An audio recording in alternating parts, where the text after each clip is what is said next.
If you want to connect your PlayStation 5 wireless DualSense Controller to your Insignia Fire TV via Bluetooth and play games, or use it as a remote to control your TV, then let me show you how easy it is to pair or sync a DualSense Controller to your Insignia TV. First, we need to go to the Bluetooth devices list on our TV. So let's go to Settings, then go down to Controllers and Bluetooth devices. Select Game Controllers, and then add a new game controller.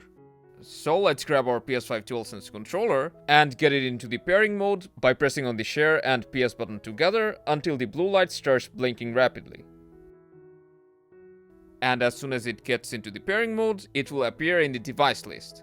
So now, using your Insignia Fire remote, just press Select and your controller will be paired in a moment.